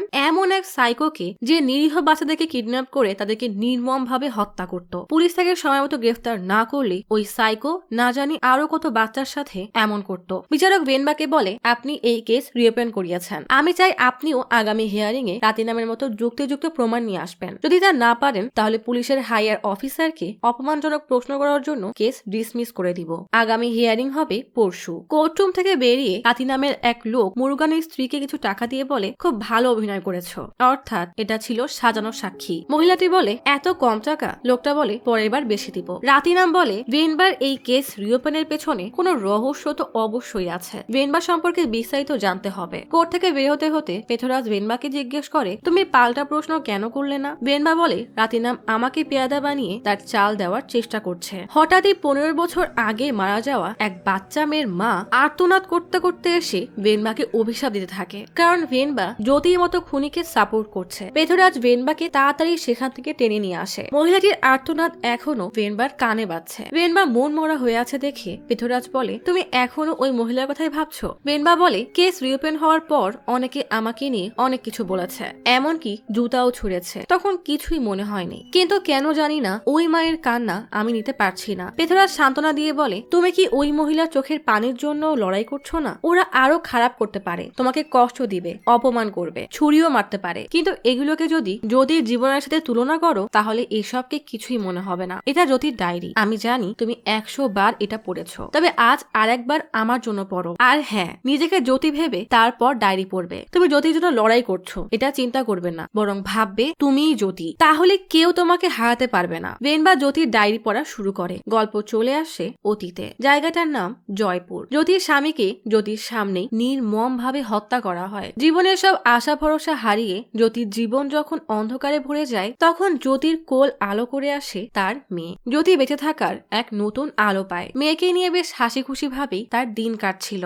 একদিন জ্যোতির পাশের বাসার দাদি আর দাদা এসে পেথরাজের ফোন নম্বর দিয়ে যোগাযোগ করতে বলে। রাতে মাকে এত চিন্তায় দেখে তার মেয়ে পাপ্য জিজ্ঞেস করে, কি হয়েছে? জ্যোতি বলে, আমার দাদি আর দাদা এই বাসা বিক্রি করে দিয়েছে, তাই আমাদের অন্য শহরে যেতে হবে। পাপ্য বলে, ঠিক আছে, চিন্তা করো না, সেখানে আমি তোমার খেয়াল রাখবো। জ্যোতি মেয়েকে নিয়ে তামিলনাড়ু চলে আসে। পেথরাজ তাদেরকে নিয়ে ছোটখাটো একটা বাসায় থাকতে দেয়। মেয়েকে নিয়ে জ্যোতি সেখানেই নতুন এক সংসার গোছায়। জ্যোতি পেথরাজকে তার গল্প শোনালে পেথরাজ জ্যোতিকে চা বাগানে চাকরি পেতে আর মেয়েকে স্কুলে ভর্তি করাতে সাহায্য করে। বেশ ভালোই কাটছিল জ্যোতির জীবন। হঠাৎ জ্যোতি জানতে পারে শহরে বাচ্চা মেয়েরা নিখোঁজ হয়ে যাচ্ছে। সব বাবা মায়েরা অনেক ভয়ে আছে, যদিও তার মেয়েকে নিয়ে চিন্তায় পড়ে যায়। তাই সব সময় পাপ্পুকে নজরে রাখা শুরু করে। একদিন বাজারে গেলে পাপ্পু বাগানে ফুল দেখতে গেলেই এক ছেলে তার দিকে কেমন ভাবে যেন তাকিয়ে চকলেট দিতে চায়। জ্যোতি বিষয়টা লক্ষ্য করে শহরে হওয়া কিডন্যাপিং এর কথা মনে পড়তেই ভয়ে পাপ্পুকে অনেক বকা দেয়। আশেপাশের সবাই সেটা না বুঝেই জ্যোতিকেই পাগল মনে করে। সেদিনই মেয়ের মন ভালো করতে সাইকেল এনে পাপ্পুকে সারপ্রাইজ দেয়। এভাবেই জ্যোতি আর পাপ্পুর দিন বেশ সুন্দরভাবেই কাটছিল। ডায়েরির শেষ পাতায় লেখা, পেথরাজ পাপ্পুকে স্কুলে ভর্তি করতে চেন্নাই যায় আর ভর্তি করানোর পর তার স্ত্রীর সাথে ফিরে আসে। ডায়েরি পড়তে পড়তে সকাল হয়ে যায়। আদালতে এসে ভেনবা বলে, এই কেসের আসামি জ্যোতিকে রাতিনাম নর্থ ইন্ডিয়ান বলছে। কেসের ইনচার্জ অ্যালেক্স বলছে বাচ্চাদের কিডন্যাপার জয়পুরে ছিল, আর আমি বলতে চাই জ্যোতি আসলে নর্থ ইন্ডিয়ান না। এটা শোনার সাথে সাথেই রাতিনাম বলে, কি বলছেন বুঝতে পারছেন? আপনার কাছে কোনো প্রমাণ আছে? ভেনবা বলে, অবশ্যই আছে। যখনই পুলিশ কোনো আসামিকে ধরতে পারে না, তখনই কেস সহজে বন্ধ করার জন্য ষড়যন্ত্র করে আসামিকে নর্থ ইন্ডিয়ান বানিয়ে দেয়, আর জনগণও নর্থ ইন্ডিয়ান শুনে রেগে যায়। তামিলিয়ান জ্যোতিকে নর্থ ইন্ডিয়ান বললে জনগণ জ্যোতিকে ঘৃণা করা শুরু করে। আমার এই বয়ান প্রমাণ করার জন্য পরের সাক্ষী সেলভিকে কাঠগড়ায় আসার আর্জি জানাচ্ছি। এসব শুনে রাতিনামের অ্যাসিস্ট্যান্ট বলে, আগে থেকে অনুমতি না নিয়ে কিভাবে কাউকে ডাকতে পারে? রাতিনাম রেগে বলে, তুমি মনে হয় সিনেমা দেখে উকিল হয়েছো। সেকশন 311 অনুযায়ী আগে যদি কেউ একবার কোর্টে সাক্ষী হিসেবে উপস্থিত হয়, তাহলে দ্বিতীয়বার অনুমতির দরকার পড়ে না। সেলভি কাঠগড়ায় এসে বলে, আমি মাদুরাইয়ের কাছেই থাকি। আমার স্বামীর নাম রামা। আমার ছেলে ডুরাপান্ডি মাদুরাইতে তার পরিবার নিয়ে থাকে। আমার মেয়ে জ্যোতি বলতেই সেলভি কান্না করে দেয়। নিজেকে সামনে সেলভি বলে, জ্যোতিকে আমরা অনেক আদরে মানুষ করি। বড় হয়ে কলেজে গেলে সে অন্য জাতের এক ছেলেকে ভালোবেসে ফেলে। আমাদের গোত্রের কেউ মেনে না নেওয়ায় তারা পালিয়ে বিয়ে করে, কিন্তু আমাদের গোত্রের কেউই জ্যোতিকে ক্ষমা করতে পারে না। এই ঘটনা যেন দ্বিতীয় কেউ না ঘটায়, তাই শিক্ষা দেওয়ার জন্য একদিন জ্যোতির স্বামীকে কাজ থেকে বাসায় ফেরার সময় নির্মম ভাবে হত্যা করে। এরপরই তারা জ্যোতির খোঁজে বের হয়। আমি ভেবেছিলাম তারা হয়তো জ্যোতিকে মেরে ফেলেছে, কিন্তু এখন জানতে পারলাম জ্যোতি সেদিন পালিয়ে গিয়েছিল। ভেনবা বলে, সাল 2004 জ্যোতি নামের এক মহিলার বাচ্চা কিডন্যাপিং এবং খুন করার খবর ছড়িয়ে পড়ে। আপনি কি তখন কিছুই শোনেননি? সেলভি বলে, আমার ছেলের বউ আমাকে বাসা থেকে বের করে দেওয়ার পর আমি এক বৃদ্ধাশ্রমে গিয়ে উঠি। সেখানে 4 দেওয়ালের মাঝে এসব খবর পৌঁছায় না। জ্যোতির বিস্তারিত আপনার থেকেই আজ জানতে পারলাম। সব শোনার পর ভেনবা বলে, জ্যোতি যে কিনা রামা এবং সেলভির সন্তান এবং যারা তামিলের অধিবাসী, তারা কিভাবে নর্থ ইন্ডিয়ান হতে পারে? রাতিনাম ক্রস চেকের জন্য প্রশ্ন করে, জ্যোতির পুরো নাম কি? সেলভি বলে, শক্তি জ্যোতি। রাতিনাম জিজ্ঞেস করে, কোনো পদবি নেই কিংবা কোনো ছবি? সেলভি বলে, যেদিন জ্যোতি পালিয়ে গিয়েছিল সেদিনই তার সব ছবি পুড়িয়ে দিয়েছিল। রাতিনাম ভেনবাকে বলে, এমন সাক্ষী যে কিনা পুড়ে গেছে সেটা আমরা কিভাবে বিশ্বাস করব? সেলভিকে বলে, আপনি পুরো পরিবারের হিস্টোরি বললেন, কিন্তু জ্যোতি ছোটবেলা সম্পর্কে কিছুই বললেন না। সেলভি বলে, জ্যোতি অনেক সহজ সরল ছিল, একটা মাছি মারার কথাও চিন্তা করতো না। রাতিনাম প্রশ্ন করে, আপনার মেয়ে যদি এতই ভালো হয় তাহলে হঠাৎ কিডন্যাপার আর খুনিতে পরিণত হলো কিভাবে? সেলভি বলে, জ্যোতি এমন না, এগুলো সব বানোয়াট, না হলে অন্য কেউ করেছে। রাতিনাম বিচারককে বলে, এক মহিলাকে সাক্ষী হিসাবে আনা হয়েছে যে কিনা ট্রমার মধ্যে দিয়ে যাচ্ছে, তাকে মা বানিয়ে এনে উপস্থাপন করা এবং নিজের কাজ হাসিল করা কতটা জঘন্যতম কাজ। জ্যোতি তো যে কেউ হতে পারে, জ্যোতি পাটেল হতে পারে, জ্যোতি আগারওয়াল হতে পারে, জ্যোতি কাপুরও হতে পারে, কিন্তু শক্তি জ্যোতি না। ভেনবা বলে, আমি জানি আদালতের প্রমাণ সবচেয়ে বেশি গুরুত্বপূর্ণ, জ্যোতি যে শক্তি জ্যোতি সেটা প্রমাণ করার জন্য পরবর্তী সাক্ষী পৃথ্বীরাজকে প্রশ্ন করতে চাই। রাতিনাম বলে, সেকশন 420 অনুযায়ী কোন প্রতারককে সাক্ষী হিসেবে উপস্থাপন করাও একটা প্রতারকই। ঠিক তখনই পৃথ্বীরাজ বলে, আপনার মতো আসামি যদি কেস লড়তে পারে তাহলে আমি কেন কেসের সাক্ষী হতে পারবো না? বিচারক পৃথ্বীরাজকে কাঠগড়ায় আসতে বলে। ভেনবা জ্যোতি সম্পর্কে জিজ্ঞেস করলে পৃথ্বীরাজ বলে, জ্যোতিকে আমি ভালো করেই চিনি, আমি উটিতে থাকি, ব্যবসায়িক কাজে আমি প্রায় চেন্নাই যেতাম। জয়পুরে আমার এক ক্লায়েন্ট একদিন আমাকে বলে জ্যোতি নামের এক মেয়ে তার বাসায় কাজ করে, বাসা বিক্রি করে তারা শিফট করবে, এই জন্য জ্যোতি থাকার ব্যবস্থা করে দিতে। আমি তখন থেকে জ্যোতিকে চিনি, তার সাথে কথা বলতে বলতে জানতে পারি তার স্বামীকে নির্মম ভাবে হত্যা করা হয়। তখন সে প্রেগনেন্ট ছিল, তাই বাচ্চাকে বাঁচাতে তাকে অন্য শহরে পালিয়ে আসতে হয়, তাই সে জয়পুর চলে যায়। আর তাই বলতে পারি পুলিশের রেকর্ড অনুযায়ী জ্যোতি নর্থ ইন্ডিয়ান না। জ্যোতিকে অ্যাকাউন্টেন্ট হিসেবে চাকরি পাইয়ে দিই, তার মেয়েকে স্কুলে ভর্তি করাই, আর আমার বাসার পাশেই তাদের থাকার ব্যবস্থা করি। এই সবকিছুর বিস্তারিত কাগজে লেখা আছে। ভেনবা ডকুমেন্টস দিয়ে বলে, সাথে জ্যোতি ডায়েরিও অ্যাটাচ করে দিয়েছি। রাতিনাম পৃথ্বীরাজকে বলে, আপনি যখন মানবতার খাতিরে জ্যোতির থাকা খাওয়ার ব্যবস্থা করে দিলেন, তাহলে সেদিন কোথায় ছিলেন যখন পুলিশের এনকাউন্টারে সে মারা গেল? তখন কেন পুলিশকে গিয়ে সব সত্য বললেন না? পৃথ্বীরাজ বলে, আমার কথা এখনো শেষ হয়নি। 2004-এর 4ই মে জ্যোতি, রোহিত আর দিবাকরকে মারার আগের দিনের ঘটনা। সবসময়ের মতো আমি আমার বাসার সামনে খবরের কাগজ পড়ছি, হঠাৎ দেখি জ্যোতির মেয়ে সাইকেলে চড়ে ঘুরে বেড়াচ্ছে, পাশ থেকে হলুদ রঙের একটা গাড়িও যেতে দেখি, কিন্তু রাস্তায় কোনো গাড়ি হবে ভেবে পাত্তা দেইনি। কিছুক্ষণ পর বাচ্চা মেয়ের চিৎকার শুনতে পাই, যে মা বলে চিৎকার করছে। তাড়াতাড়ি উঠে গিয়ে দেখি জ্যোতি হলুদ গাড়ির পেছনে দৌড়াচ্ছে। দুইটা অল্প বয়সী ছেলে জ্যোতির মেয়েকে জোর করে গাড়ির ভেতরে টেনে নিচ্ছে। আমরা দুজনেই গাড়ির পেছনে দৌড়াতে থাকি। রাতিনাম বলে, বাহ, বেশ ভালোই গল্প বলতে পারেন তো, অহেতুক গল্প শুনিয়ে আমাদের সময় নষ্ট করবেন না। ওটা রোহিতের গাড়ি ছিল, তার প্রমাণ কি? ভেনবা বলে, প্রমাণ ছাড়া আমরা এই কেস রিওপেন করিনি। দ্বিতীয় ভিডিও অন করার অনুমতি চাচ্ছি। ভিডিও অন হলে দেখা যায় জ্যোতি একটা বাচ্চাকে নিয়ে দৌড়াচ্ছে। ভেনবা বলে, ভালো করে লক্ষ্য করুন, বাচ্চাকে কিডন্যাপ করা আর বাচ্চাকে কিডন্যাপ হওয়া থেকে বাঁচানোর মধ্যে পার্থক্য আছে। জ্যোতি ওই বাচ্চাকে কিডন্যাপ না বরং বাঁচাচ্ছিল। রাতিনাম রেগে বলে, আপনার এসব আজগুবি কথা বন্ধ করুন। স্কুল ড্রেস ছেড়ে উকিলের কোট পরলে এমনই হবে। একটা ব্লার ছবি দেখিয়ে বলছেন সে বাঁচাচ্ছে। ভেনবা বলে, আপনিও এই ব্লার ভিডিও দেখেই বলেছেন জ্যোতি কিডন্যাপ করছে। জ্যোতি এখানে অন্য কারোর সন্তানকে কিডন্যাপ করছে না, বরং নিজের সন্তানকে কিডন্যাপ হওয়া থেকে বাঁচাচ্ছে। নিজের সন্তানকে বাঁচানো কি অপরাধ? রাতিনাম রেগে বলে, অনেক হয়েছে, এখন বন্ধ করুন। আপনি এমন ভাবে কথা বলছেন যেন সেখানে আপনি নিজেই ছিলেন, নাকি আপনি এটা শিওর যে ওই মৃত বাচ্চা কবর থেকে ফিরে আসবে না তাই এমন বলছেন? ভেনবা জিজ্ঞেস করে, কে বলেছে ওই বাচ্চা মারা গেছে? সে এখনো জীবিত। আমি ওই ঘটনা আর ট্রমার একমাত্র সাক্ষী, কারণ আমি সেই বাচ্চা যাকে কিডন্যাপ করা হয়েছিল। এই কথা শুনে রাতিনাম অবাক হয়ে অ্যালেক্সের দিকে তাকায়। অ্যালেক্সও ইশারা করে যেন সে কিছুই জানে না। ভেনবা বলে, আপনারা যাকে সাইকো কিলার বলছেন আমি তার মেয়ে, জ্যোতি আমার মা। উপস্থিত সবাই অবাক হয়ে কানাকানি শুরু করে। পৃথ্বীরাজের মেয়ে ভেনবা নিজেকে জ্যোতির মেয়ে দাবি করায় খবরটা ব্রেকিং নিউজে ছড়িয়ে যায়। কেসের ব্যাকগ্রাউন্ড না জেনে কেস লড়ার জন্য রাতিনামেরও অনেক বদনাম হয়, তাই রাতিনাম প্রচুর রেগে ভারতরাজের কল রিসিভ করে না। রাতিনাম তার পিওকে বলে, তোকে যে ভেনবা ডিটেলস বের করতে বলেছিলাম তার কি হলো? পিএ বলে, আমি সব ডকুমেন্টস চেক করেছি, গত হিয়ারিং এর ডকুমেন্টসও দেখেছি। ভেনবার স্কুল অ্যাডমিশন ফর্মে জ্যোতির সাইন রয়েছে। সবকিছু এটাই প্রমাণ করছে জ্যোতি ভেনবার মা। জ্যোতির মৃত্যুর পর পৃথ্বীরাজ তাকে বড় করে, কিন্তু বায়োলজিক্যালি বাবা না। পুলিশ 2004 সালে একটা পুরনো বিল্ডিং থেকে বাচ্চার লাশ উদ্ধার করে। তার নাম ছিল অ্যাঞ্জেল। সে একজন অনাথ, শিক্ষা সফরে গিয়ে ওটিতে হারিয়ে যায়। ওই অনাথ আশ্রমের ফাদার পুলিশে কমপ্লেন করে, কিন্তু পুলিশরা এফআইআর হারিয়ে ফেলে। রাতিনাম রেগে বলে, তুই কি বলতে চাচ্ছিস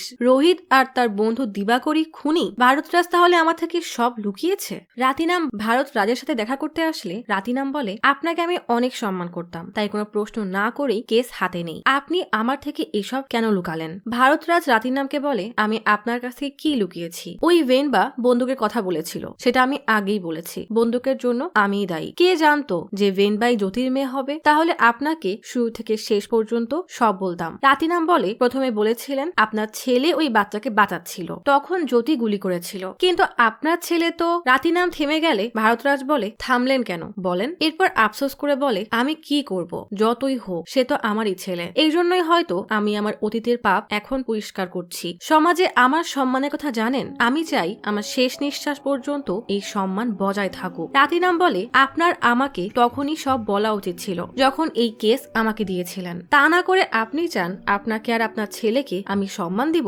ভারতরাজ রেগে বলে, পাবলিক প্রসিকিউটরকে সরিয়ে আপনাকে এই কেস দিয়েছি, আমাকে প্রশ্ন করার জন্য না। এর আগেও আপনি ক্রিমিনালের পক্ষে থেকে অনেক কেস লড়েছেন। রাতিনাম বলে, ভেনবা জ্যোতির মেয়ে প্রমাণ হওয়ার পর আপনার সন্তান আর তার বন্ধুকে আসামি প্রমাণ করতে ভেনবার একটুও সময় লাগবে না। 15 বছর অপেক্ষা করার পর এখন নতুন করে কেস রিওপেন করার কোনো না কোনো কারণ তো অবশ্যই আছে, আর ওই পেথরাজ অবশ্যই এই কেসের জন্য কিছু প্রমাণ রেখেছে। ভারতরাজ বলে, তুমি সত্য জানার পরে হয়তো এই কেস নিতে চাইবে না, এই ভয়ে কিছুই বলিনি, তুমি আজ রাতেই সব সত্য জানতে পারবে। রাতিনাম এক রেস্টুরেন্টে বসে আছে, তখনই অ্যালেক্স এসে বলে, সেদিন আমরা যখন পুরাতন বিল্ডিং এ খুঁজতে যাই তখন বাংলোর সামনেই ওই মেয়ের লাশ পাই। তার কিছুক্ষণ পরেই বাংলোর পেছনে আরো 4টা মেয়ের লাশ খুঁজে পাই, যাদেরকে খুবই নির্মম ভাবে হত্যা করা হয়েছিল। বাংলোর ভেতরে গেলে অ্যালেক্স দেখে সেখানে এই নরপশুগুলো একটা কুকুরকেও মেরে রেখেছে। অ্যালেক্স বুঝতে পারে না কি করবে, তাই ভারতরাজকে কল করে, আর ভারতরাজ যা বলে সেটাই সে কোর্টে বলেছিল। অ্যালেক্স বলে,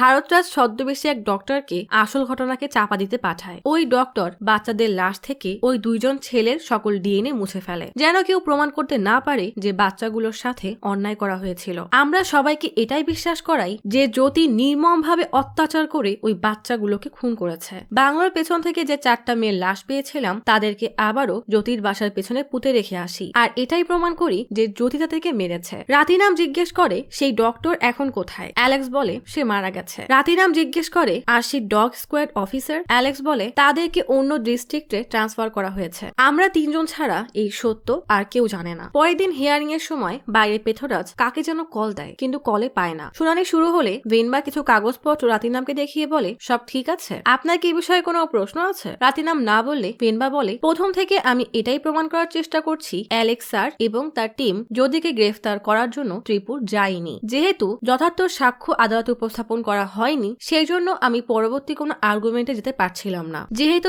এখন জ্যোতির জন্মস্থান কোথায় প্রমাণ করা হয়েছে, তাই আমি এখন অ্যালেক্স স্যারকে প্রশ্ন করতে চাই। অ্যালেক্স কাঠগড়ায় এসে দাঁড়ালে ভেনবা বলে, যে কোনো কেসে মেরুদণ্ড হলো পুলিশের রিপোর্ট। পুলিশকে 101টা ফর্মালিটিস পার করে তারপর কোনো কেস ফাইল রেডি করতে হয় এবং প্রত্যক্ষ সাক্ষীকে যথাযথভাবে জিজ্ঞাসাবাদ করে সকল প্রমাণ ঠিকভাবে প্রস্তুত করতে হয়। কিন্তু এই একমাত্র কেস যেখানে সবকিছু সাজানো হয়েছে। এইসব শুনে অ্যালেক্সের চেহারা ফ্যাকাশে হয়ে যায়। ভেনবাকে ছবি দেখিয়ে জিজ্ঞেস করে, কিছু মনে পড়ছে? অ্যালেক্স বলে, 2004 সালে যখন সবাই জ্যোতিকে গ্রেফতার করতে প্রতিবাদ মিছিল করছিল, ছবিটা তখনকার। ভেনবা ছবিটা দেখিয়ে বলে, ভালো করে খেয়াল করেন, ছবিতে পেছনে যে দেওয়ালের ঘড়ি দেখা যাচ্ছে সেখানে 6টা 25 বাজে। অ্যালেক্স আরও সেখানে উপস্থিত। অ্যালেক্স বলেছিল উটি থেকে ত্রিপুর যেতে 3.5 ঘন্টা লাগে। তাহলে স্যারের রিপোর্ট অনুযায়ী পুলিশ জ্যোতিকে রাত 8টায় কিভাবে গ্রেফতার করে? আপনি কি বলতে পারবেন 1.5 ঘন্টায় কিভাবে পৌঁছে গেলেন? রাতিনাম কিছু বলতে গেলে ভেনবা বলে, এখনো শেষ হয়নি, একটু অপেক্ষা করেন। আমি জানি আপনি এটাই বলবেন যে ঘড়ি হয়তো বন্ধ হয়ে গিয়েছিল, তাই তো? রাতিনাম অপমানিত হয়ে চুপচাপ বসে পড়ে। ভেনবা বলে, যে রিপোর্টার ইন্টারভিউ নিচ্ছে তার হাতের ঘড়িতেও একই সময় দেখাচ্ছে, তাই এটা থেকে প্রমাণিত যে 8টায় ত্রিপুরে অ্যালেক্স যায়নি। অ্যালেক্সকে বলে, তাহলে জ্যোতিকে গ্রেফতার করার বিষয়টা মিথ্যা প্রমাণিত হলো। একটা বাচ্চা যার জীবন হুমকির মুখে ছিল, তাকে বাঁচাতে আপনি জ্যোতির সাথে ওই পুরনো বাংলাতে তাহলে কিভাবে পৌঁছালেন? জ্যোতি যে কিনা পালাচ্ছিল তাকে গুলি বা কিভাবে করলেন? গ্রেফতার করা থেকে শুরু করে এনকাউন্টার সবই ছিল মিথ্যা বানোয়াট। জন্মগতভাবে একজন তামিলিয়ান মহিলাকে নর্থ ইন্ডিয়ান বলা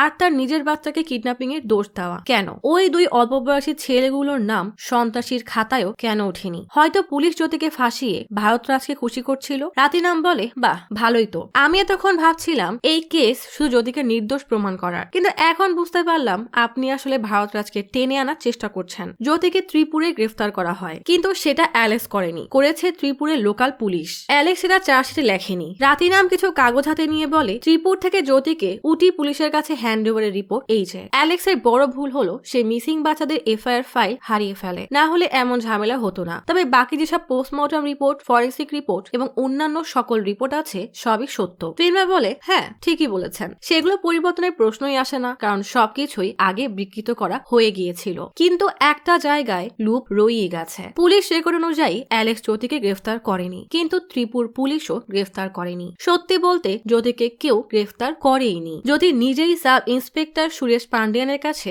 সারেন্ডার করে, যে কিনা সেদিন ডিউটিতে ছিল, আর এরপর থেকেই এই কেস থেকে তার নাম সরিয়ে দেওয়া হয়। রাতিনাম বলে এটা মিথ্যা কথা। 2 মাস আগেই সুরেশ ট্রান্সফারের জন্য অ্যাপ্লাই করেছিল। ট্রান্সফার অ্যাপ্রুভ হলে সে 1 সপ্তাহের মধ্যেই চলে যায়। ভেনবা বলে সে ট্রান্সফারের জন্য বলেইনি, তাকে জোর করে ট্রান্সফার করা হয়েছে, কারণ সেই একমাত্র পুলিশ যে কিনা সত্য জানতো। সুরেশকে সাক্ষী হিসেবে ডাকতে পারি, তাই প্ল্যান করে অ্যালেক্স তাকে ট্রান্সফার করে দেয়। এখন সুরেশ এই কেসের জন্য গুরুত্বপূর্ণ, তাই আমি পরবর্তী হিয়ারিং এ তাকে প্রশ্ন করার অনুমতি চাই। রাতিনাম বলে আমি বুঝতে পারছি না আমার বিপক্ষের উকিল কোথা থেকে পাশ করেছে। সে এমন মানুষদেরকে সাক্ষী হিসাবে চায় যারা এখন দুনিয়াতেই নেই। প্রথমে জ্যোতি, তারপর দুজন ডগ স্কোয়াড অফিসার, আর এখন সুরেশ। ভেনবা অবাক হয়ে যায়। রাতিনাম বলে গতকাল রাতেই অতিরিক্ত কাজের চাপ নিতে না পেরে সুরেশ আত্মহত্যা করে। ডিপার্টমেন্টের সবাই এই সম্পর্কে জানে। রাতিনাম ট্যাবে সুরেশের খবর দেখায়। পেথরা সত্য যাচাই করার জন্য বাইরে চলে যায়। রাতিনাম বলে আপনি জ্যোতির মেয়ে বলে জ্যোতি কোনো সাধু মানুষ হয়ে যাবে না। এটাই সত্যি যে জ্যোতি মাসুম বাচ্চাদেরকে হত্যা করেছে, আর তাদের লাশ জ্যোতির বাসার পিছনে পাওয়া গেছে। ভেনবা পেথরাজের দিকে তাকালে পেথরাজ ইশারা করে বলে সুরেশ মারা গেছে। রাতিনাম বলে এটাও সত্য, ওই 2 অল্প বয়সী ছেলে জ্যোতিকে কিডন্যাপ করতে আটকাতে গেলে তাদের কেউ হত্যা করে। ভেনরা চুপচাপ দাঁড়িয়ে থাকে, তার কাছে বলার আর কিছুই থাকে না। কোর্টের কার্যক্রম শেষ হয়ে গেলে সবাই চলে যায়, কিন্তু ভেনবা হতাশ হয়ে সেখানেই বসে থাকে। বার রুমে এসে রাতিনাম ভেনবাকে টিটকারি করে বলে তুমি জানো না তুমি কার সাথে পাঙ্গা নিয়েছো। তবে একটা জিনিস আমাকে ভাবাচ্ছে, সব কেসেরই কোনো না কোনো স্ট্রেন পয়েন্ট থাকে, যেটা আমি খুব সহজেই ধরতে পেরেছি। আসলে সেদিন রেস্টুরেন্টে বসে যখন অ্যালেক্স রাতিনামকে সবকিছু বলছিল, তখন রাতিনাম বলে তুমি মিথ্যা বলছো। আমি যখন দোকানদার রামারের কথা জিজ্ঞেস করেছিলাম, তখন তুমি বলেছিলে কেসকে শক্তপোক্ত করার জন্য ওই সাক্ষী বানিয়েছো, কিন্তু আমার মনে হয় তুমি আরো কিছু লুকাচ্ছ। আগামীকাল ভেনবা কোর্টে কিছু বলার আগেই যদি তুমি আমাকে বলে দাও, এটা তোমার জন্যই ভালো হবে। অ্যালেক্স বলে জ্যোতিকে আমি গ্রেফতার করিনি, সে নিজেই সারেন্ডার করেছিল। প্রমোশনের লোভে আমি এই পথ বেছে নেই। জ্যোতি সুরেশের কাছে সারেন্ডার করে, আর আমি সব সত্য ভারতরাজকে বলি। অর্থাৎ সুরেশের ব্যাপারে জেনে রাতিনাম ভারতরাজকে দিয়েই সুরেশকে খুন করিয়ে আত্মহত্যা নাটক সাজিয়েছে। ভেনবা সব আশা হারিয়ে চার্চে এসে মাথা নিচু করে বসে থাকে। পেথরাজ বলে তোকে আমি এভাবে দেখতে পারছি না, চল আমরা এসব ছেড়ে চলে যাই। লড়াই করার মতো আর কিছুই নেই, আমরা হেরে গেছি। ভেনবা বলে আমাদেরকে আরো অপমান করা হবে, তুমি তো শিখিয়েছিলে পিছপা না হতে, আমি কি তোমার কথা শুনিনি? পেথরাজ বলে কিন্তু আইন আর আদালত যাদের টাকা পয়সা ক্ষমতা আছে তাদের জন্য, আমাদের মতো সাধারণ মানুষের জন্য না। ভেনবা বলে না, আমার এই সিস্টেমের উপরে বিশ্বাস আছে। যদি এমনই হতো তাহলে সব সময় সব খারাপ মানুষরাই জিতে যেত, তাহলে এই দুনিয়া বহু আগে শেষ হয়ে যেত। আমি মাঝপথে এসে হাল ছাড়বো না, সত্যের জয় হবেই। ভেনবা আনমনা হয়ে বাসায় ফিরলে পেথরাজ বলে এসআই সুরেশ মারা গেছে, মানে এই কেসে আর কিছুই করা যাবে না, সবকিছু শেষ হয়ে গেছে। আমরা 15 বছর ধরে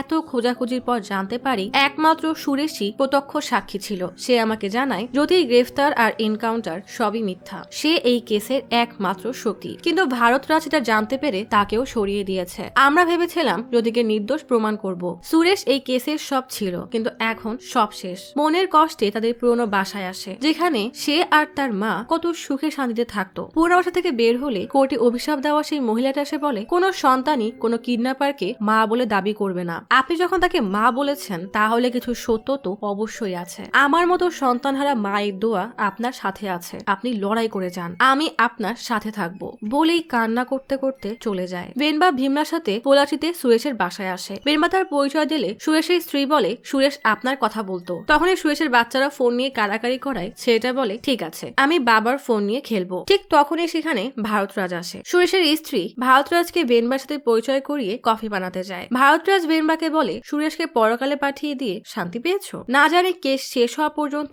আরো কত মানুষকে শেষ করবে, তবুও তুমি কিচ্ছু করতে পারবে না। ভীমলা রেগে বলে সেটা আপনাকে বুঝতে হবে না। ভারতরাজ বিরক্ত হয়ে বলে তুমি চুপ করে থাকো। কিন্তু ভীমলা তো ভীমলাই, সে বকবক করতেই থাকে। ভারতরাজ রেগে কাচের গ্লাস ছুঁড়ে ফেলে দিলে ভীমলা প্রচুর ভয় পেয়ে যায়। ভারতরাজ বলে সম্মান দিয়ে কথা বলবে, যখন আমি কথা বলবো তখন শুধু আমার গলায় শোনা যাবে। আমি বাইরে বের হলে জনগণ আমার পায়ের ধুলা পাওয়ার জন্য হুমড়ি খেয়ে পড়ে। আমার মৃত্যু পর্যন্ত সবাইকে আমাকেই সম্মান করতে হবে। ভেনবা তোমাকে একবার ওয়ার্নিং দিলাম, বারবার দিব না, সবকিছু ছেড়ে দাও। সুরেশের স্ত্রী ফিরে আসলে ভারতরাজ ভালো মানুষের নাটক করে বলে আপনার সন্তানের পড়ালেখার দায়িত্ব আমি নিব। ভারতরাজ যাওয়ার আগে ভেনবাকে আবারও সাবধান করে দেয়। পরের দিন হিয়ারিং এ বিচারক ভেনবাকে জিজ্ঞেস করে কোনো প্রমাণ পেয়েছ? দেখছো? ভেনবা চুপচাপ দাঁড়িয়ে পড়লে রাতিনাম বলে, সময় নষ্ট করে লাভ নেই। 2 বছর দিলেও সে কিছুই করতে পারবে না, কারণ এখানে সত্যি বলতে কিছুই নেই। ভেনবার হয়তো আর কোনো কেস না থাকতে পারে, কিন্তু আমার হাইকোর্টে অনেক পেন্ডিং কেস আছে। কোনো সন্তান মায়ের উপরে দোষ মানতে পারে না, তাই ভেনবাও জ্যোতির রায় মেনে নিতে পারছে না। ভেনবাকে ভালো কোনো সাইকিয়াট্রিস্ট দেখানোর জন্য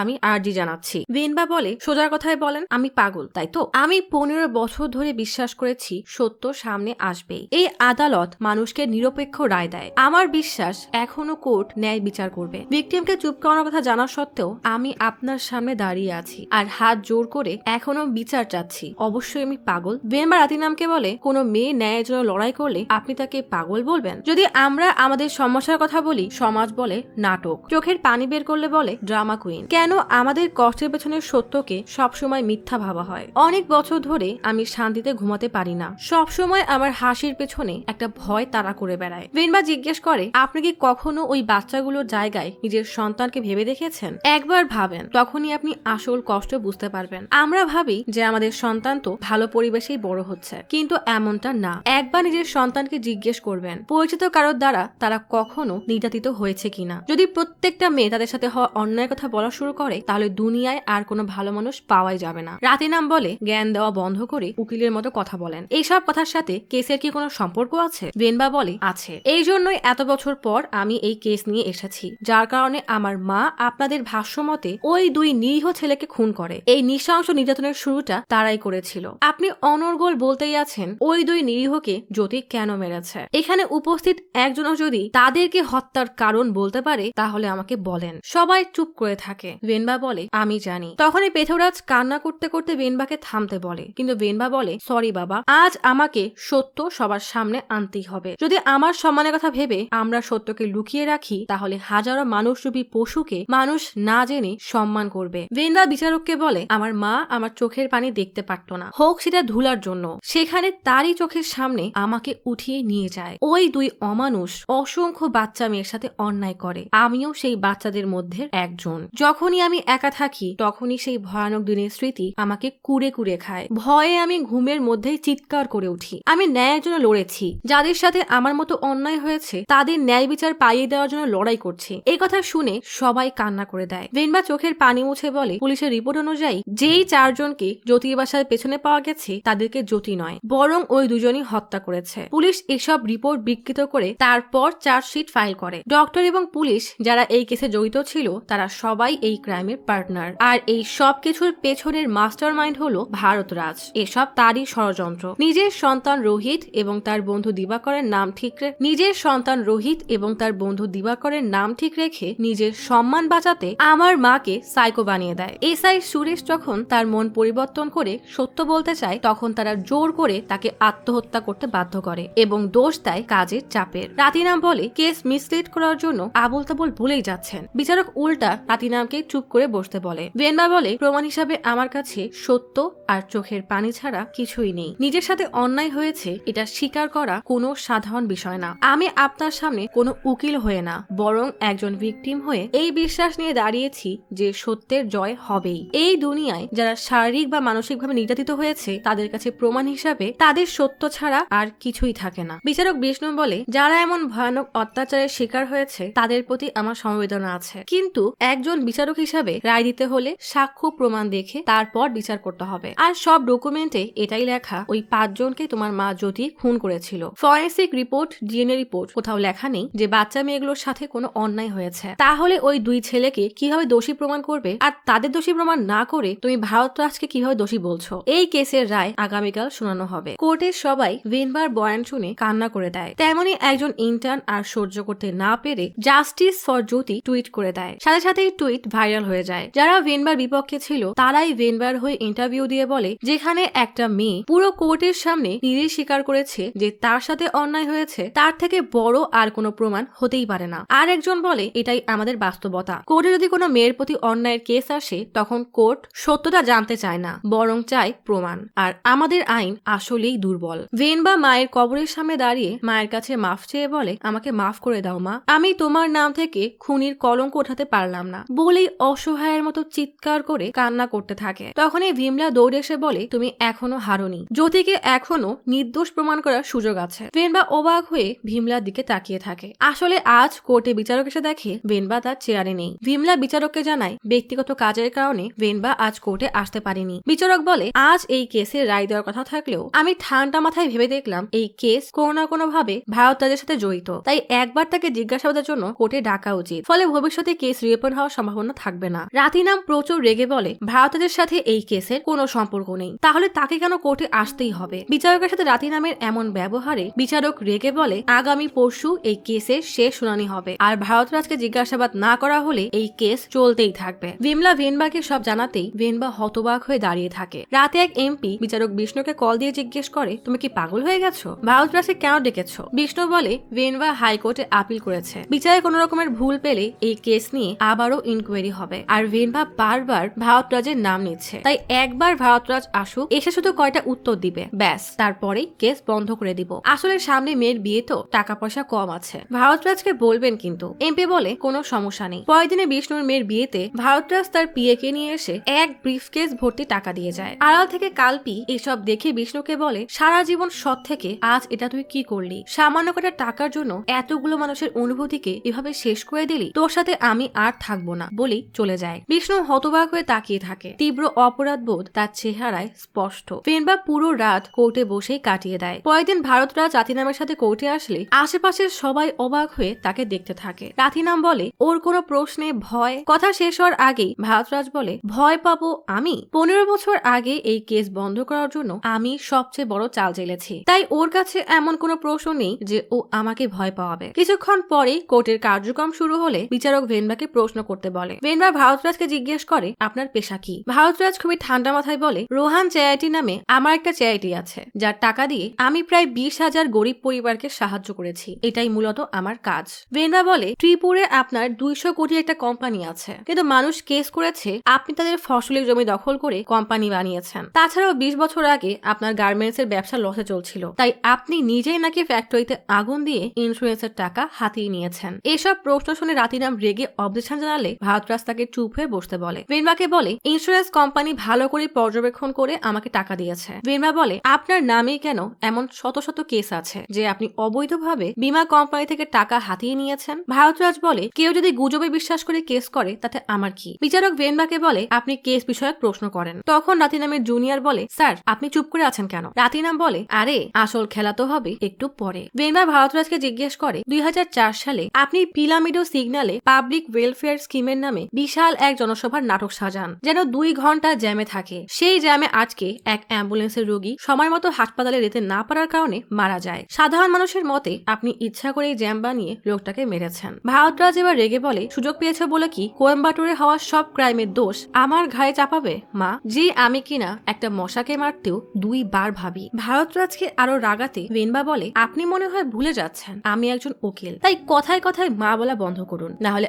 আমিও আপনাকে অসম্মানের সাথে এই ওই বলে ডাকবো। কথাটা শোনা মাত্রই ভারতরাজের সব লোক চিৎকার করে ওঠে। বিচারক সবাইকে থামতে বললে ভারতরাজ রাগে কাঁপতে কাঁপতে বলে আমি আইনকে সম্মান করি বলেই এখানে এসেছি, নিজেকে অসম্মান করাতে আসিনি। বলেই কাঠগড়া থেকে নেমে চলে যেতে গেলে ভেনবার ভারতরাজের সেদিনের আচরণের কথা মনে পড়ে যায়। বিমলা সেদিন তার সাথে চিৎকার করে কথা বলায় ভারতরাজ প্রচুর রেগে বলেছিল সম্মান আমার জন্য সবচেয়ে গুরুত্বপূর্ণ, তাই আমি মারা যাওয়ার আগ পর্যন্ত সম্মান নিয়ে থাকতে চাই। ব্যাস ভিনবা ইচ্ছা করে তুড়ি মেরে ভারতরাজকে ডেকে বলে এই যে ভারতরাজ আমি কি আপনাকে যেতে বলেছি? বিচারক ভারতরাজকে বলে কোর্টের কাজে সাহায্য করুন। প্রশ্ন এখনো শেষ হয়নি, মানে বিচারক টাকা নিলেও কি হয়েছে, সে এখন ভেনবার পক্ষে। ভেনবার ভারতরাজের রাগ আরো বাড়াতে বলে কাঠগড়ায় দাঁড়িয়ে এভাবে অপরাধীর মতো প্রশ্নের জবাব দেওয়া কতটা অপমানের সেটা কি জানেন ভারতরাজ? ভারতরাজ রাগে রীতিমতো কাঁপতে থাকে। ভেনবা আগের মতোই রাগী গলায় জিজ্ঞেস করে কোয়েম্বাটোরে হাতে গোনা কিছু মানুষের কাছে বন্দুকের লাইসেন্স করা আছে, তার মধ্যে আপনি একজন। এখন বলুন আপনার ছেলে কি আপনার বন্দুক ব্যবহার করত? ভারতরাজ কোনো মতে নিজেকে সামলে বলে আমার ছেলের বয়স খুবই কম ছিল, সে জানতো না আমার বন্দুক কোথায় থাকতো। পেথরাজ তখন একটা বয়স্ক লোককে নিয়ে কোর্টে আসলে ভারতরাজ লোকটাকে দেখে বেশ হকচকিয়ে যায়। ভেনবা ভারতরাজের রাগ বাড়াতে আবারও তুড়ি দিয়ে ডেকে জিজ্ঞেস করে আপনার ছেলে কোথায় মারা গিয়েছিল? ভারতরাজ রাগী গলায় বলে আমার ছেলেকে খুন করা হয়েছিল। ভেনবা বলে আচ্ছা মানলাম, তবে আপনার ছেলে মারা যাওয়ার কয়েকদিন পর আপনি উটিতে কেন এসেছিলেন? আপনি উটিতে এসেছিলেন আর উটির অন্য কোনো জায়গায় গিয়েছিলেন? ভারতরাজ কড়া ভাষায় বলে আমি উটিতে এসেছিলাম, তবে উটির অন্য কোথাও যায়নি। বেনবা বলে, কিন্তু আমাদের সাক্ষী তো অন্য কথা বলছে। ওই যে লোকটাকে কি মনে আছে? লোকটার দিকে তাকিয়ে ভারতরাজ কেমন যেন হকচকিয়ে যায়। বেনবা বলে, এই লোকটাই একমাত্র সাক্ষী যে অ্যালেক্স জ্যোতিকে আপনার হাতে তুলে দিয়েছিল। এই লোকই সেদিন আপনার জন্য চা ফ্যাক্টরির দরজা খুলে দিয়েছিল। লোকটা ভয়ে পেথরাজের দিকে তাকালে পেথরাজ তাকে টাকা দেখিয়ে শান্ত করায়। অহংকারী ভারতরাজ এবার ঘাবড়ে কাতিনামের দিকে তাকায়। বেনবা বলে, কি ব্যাপার? উটি এত ঠান্ডা আবহাওয়াতেও আপনি ঘামছেন কেন? ভয় লাগছে নাকি? ভারতরাজ রাগে কাঁপতে কাঁপতে বলে, আমার কাউকে ভয় পাওয়ার দরকার নেই। বেনবা বলে, তাহলে সত্যটা বলে দেন, কারণ আপনি সত্যি না বললে এই লোক ঠিকই সব বলে দিবে। ভারতরাজ এবার রাগে অন্ধ হয়ে বলে, সত্যি বলার ওকে, সত্যি বলবো আমি। হ্যাঁ, আমি ওই ফ্যাক্টরিতে গিয়ে ওই মহিলাকে গুলি করে খুন করেছি, কিন্তু কোর্ট আমার কিছুই করতে পারবে না। বিচারক বিষ্ণু বলে, আপনি কি হুঁশে আছেন যে কোথায় দাঁড়িয়ে কি বলছেন? আগে এটা বলুন যে আপনি ওখানে কেন গিয়েছিলেন। বেনবা বলে, ভারতরাজ কি বলবে? আসল সত্যিটা আমি বলছি। কোনো মা বা বাবার সামনে তার 10 বছরের বাচ্চার কিডন্যাপ হওয়া যে কতটা যন্ত্রণার তা কেউ কোনোদিন ভাষায় প্রকাশ করতে পারবে না। সেদিন আমি উঠানে সাইকেল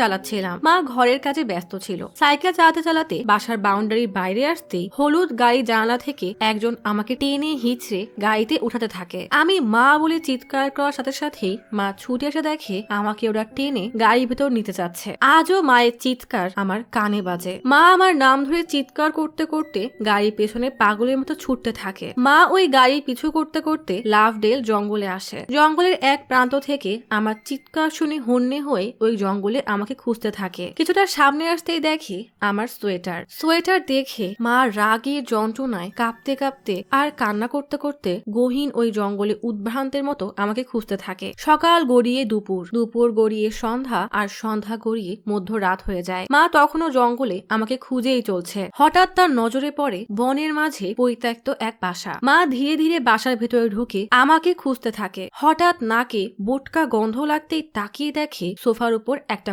কুকুর মরে পচে বিকট গন্ধ বের হচ্ছে। ভয়ানক এই দৃশ্য দেখে মায়ের বমি চলে আসে। মা কোনো রকমে নিজেকে সামলে একটু এগোতেই দেখে আমার স্লিপার পরে আছে। বেনবা বলে, নাজুক ওই বয়সে আমি ঠিক বুঝে উঠতে পারছিলাম না কি হয়েছিল আমার সাথে। মা থেকে আলাদা হওয়ার যন্ত্রণা আর তীব্র ব্যথায় আমি অসাড় হয়ে পড়েছিলাম। মা দেওয়ালের পাশ থেকে আমাকে টেনে বের করে দেখে আমার মুখে রক্ত। আমি বেহুশ হয়ে পড়ে আছি। পরম যত্নে আগলে রাখা মেয়ের এমন অবস্থা দেখে মা চিৎকার করে কান্না করতে থাকে। মা কান্না করতে করতে বলে, তুই না বলতি আমার কান্না তোর সহ্য হয় না? আমি কান্না করছি মা, দয়া করে তোর চোখ খোল। মা অনেক সাহস নিয়ে ফ্রগের নিচের অংশে তাকিয়ে রক্ত দেখে বুঝে যায় তার কলিজার টুকরোর সাথে কত বড় অন্যায় হয়েছে। মা চিৎকার করে কান্না করতে করতে বলে, তোর সাথে এমন কেন হলো মা? তোর এই কষ্ট যদি আমি নিতে পারতাম তাও শান্তি পেতাম। দয়া করে চোখ খোল। মায়ের চোখের সামনে বেনবার সাথে কাটানোর মিষ্টি মুহূর্তগুলো ভেসে ওঠে। তার ফুলের মতো নিষ্পাপ মেয়ের সাথে এমন অন্যায় সে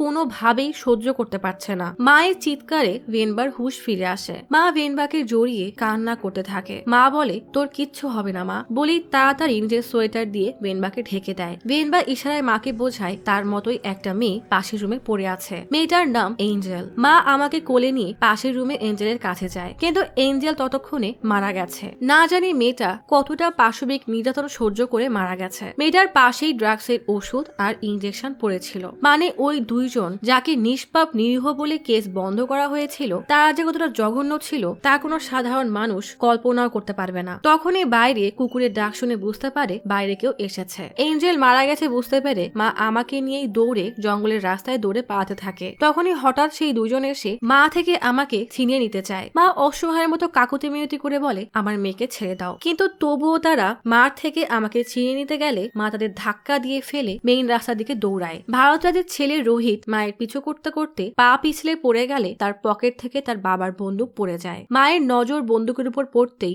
মা আর সময় নষ্ট না করে বন্দুক তুলে দুজনের দিকে এলোপাথারি গুলি চালায়। দুজনেই ভয় তাদেরকে না মারার জন্য কাকুতি মিনতি করে। মা কোনো রকমে আমাকে কোল থেকে নামিয়ে তাদের দিকে গুলি ছুড়লে দুইজন ভয়ে গাড়ির দিকে যেতে থাকে। মা এই প্রথম বন্দুক চালিয়ে বেশ ভরকে গিয়েছিল, কিন্তু এই নরপশুদের আজ ছেড়ে দিলে এরা আবারও কোনো মাসুম বাচ্চার সাথে একই কাজ করবে। তাই গুলি ছুটতেই রোহিতের পায়ে গুলি লাগে। রোহিতের বন্ধু দৌড়ে পালাতে গেলে মা গুলি করে দেয়, আর গুলি তার বুকে লেগে সে সেখানেই মারা যায়। রোহিত কোনো রকমে ছুটে গাড়িতে বসতেই মা কান্না করতে করতে তাকে গুলি করে সেখানেই মেরে ফেলে। এত কিছুর পরও মা নিজেকে কোনো রকমের শক্ত রেখে আমার আমাকে নিয়ে পেথুরাজের বাসায় আসে। পেথুরাজ মায়ের শাড়িতে আর আমার জামায় এত রক্ত দেখে কিছুই বুঝে উঠতে পারে না। পেথুরাজ আমাকে করে নেওয়ার সাথে সাথেই মা অজ্ঞান হয়ে মেঝেতে পড়ে যায়। মায়ের জ্ঞান ফিরে জানতে পারে খবরে তাকেই সিরিয়াল সাইকো কিলার বলা হচ্ছে, সব বাচ্চা মিসিং এর কেস তার ঘাড়েই চাপানো হচ্ছে। আমার অবস্থা তখন এতটাই খারাপ হয়ে গিয়েছিল যে ঘুমের মধ্যেও ভয়ে কেঁপে কেঁপে উঠতাম। মা আমাকে সান্ত্বনা দিয়ে কোলে আগলে বলতো,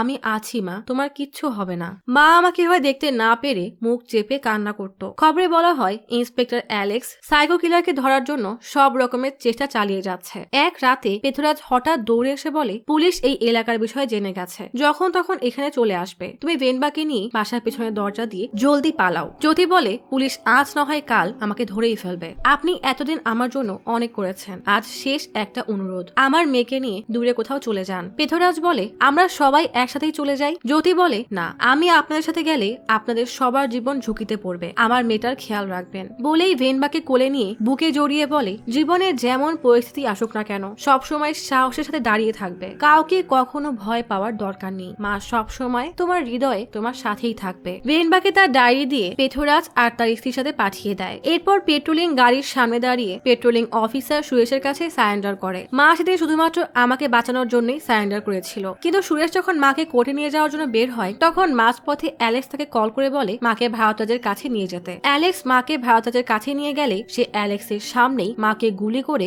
নির্মম ভাবে খুন করে। গত 15 বছর সবাইকে এই সত্য জানানোর জন্যই আমি প্রতিটা দিন প্রতিটা রাত প্রস্তুতি নিয়েছি। যেই জ্যোতির সবার মনে ভালোবাসা আর সম্মানের জায়গা পাওয়ার কথা, তাকেই সাইকো আর সিরিয়াল কিলারের মতো জঘন্য তকমা দিয়ে সবার কাছে ঘৃণার পাত্রী বানানো হয়েছে। এত ছোট বয়সে এত বড় অন্যায় কোনো বাচ্চারই কাম্য না, কারণ সেই যন্ত্রণা তাকে সারা জীবন বয়ে নিয়ে বেড়াতে হয়। বলার সাথে সাথেই ভেনবার চোখ থেকে টপ টপ করে পানি পড়তে থাকে। নিজেকে কোনো রকমের সামলে বলে, খুঁজতে গেলে না জানি আমার মতো কত ভেনবা বের হয়ে আসবে, তবে সবার এমন সাহস হয় না যে সবার সামনে এভাবে দাঁড়িয়ে অন্যায়ের প্রতিবাদ করবে। তাই আমি আইনের কাছে ন্যায়ের প্রার্থনা করছি, যেন ভারতরাজের মতো নরপশুরা বুঝে যায় মেয়েদের সাথে অন্যায় কোনো ছেলে খেলা না। দেশে আইন এখনো বেঁচে আছে, তারা চাইলেই আইনকে কিনতে পারে না। রাতিনাম আজ কোনো কথা না বলে ডানার ছবি আঁকানোতে ব্যস্ত। বিচারক রাতিনামকে জিজ্ঞেস করে, আপনি কিছু বলতে চান? রাতিনাম বলে, আমার কাছে বলা শুধু একটাই কথা আছে, ভেনবা তুমি জ্যোতির মেয়ে না, বরং তার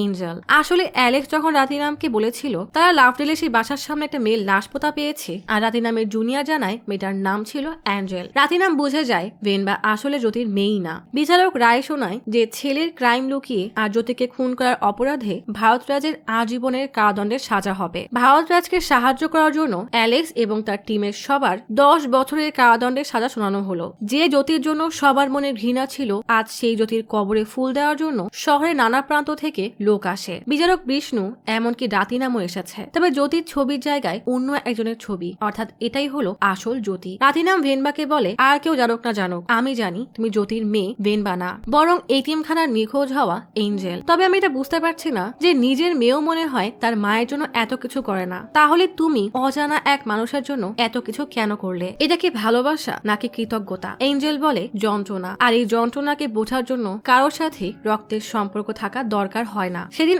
আসল জ্যোতির সামনেই তার মেয়ে ভেনবাকে কিডন্যাপ করা হলে জ্যোতি মেয়ের সন্ধানে সেই আস্তানায় আসে। সেই আস্তানার এক রুমে তীব্র যন্ত্রণার মাঝেও এঞ্জেল এটাই প্রার্থনা করছিল কেউ যেন তাকে বাঁচাতে আসুক। সেদিন জ্যোতি ভেনবাকে বাঁচাতে এসে পাশের রুম থেকে শব্দ পেয়ে সেই রুমে গিয়ে দেখে এঞ্জেল তখনও বেঁচে আছে। তাকে কোলে নিয়ে বের হতে গেলে লক্ষ্য করে তার মেয়ে ভেনবার লাশ মাটিতে পড়ে আছে। মেয়েকে এভাবে দেখে জ্যোতি অসহায়ের মতো কান্না করতে থাকে। জ্যোতি সেদিন এঞ্জেলকে ছেড়ে যায়নি, কোলে ভেনবার লাশ নিয়ে আস্তানার সামনেই কবর দেয়। পেছনে দাঁড়িয়ে এঞ্জেল সব দেখছিল। এঞ্জেল বলে, সেদিন জ্যোতির যন্ত্রণা আর ত্যাগের গুরুত্ব বুঝতে পেরেছিলাম বলেই বাকি জীবন জ্যোতির ভেনবা হয়ে বাঁচার সিদ্ধান্ত নিয়েছি। বাবা মা, আপনাদের সবার উদ্দেশ্যেই বলছি, নিজের সন্তানকে আগলে রাখুন, হোক সে ছেলে কিংবা মেয়ে। আমরা এমন এক যুগে পৌঁছে গেছি যেখানে খুব কাছের কাউকেও বিশ্বাস করা অসম্ভব। তাই বাচ্চারা কখনো কিছু বললে তাদের কথার গুরুত্ব দিন, আর অবশ্যই ব্যাড টাচ গুড টাচের শিক্ষা দিবেন, যেন তারা তাদের সাথে কেউ বাজে আচরণ করলে বুঝতে পারে। ভালো থাকুক পৃথিবীর প্রতিটা বাবা মা আর তাদের সন্তান।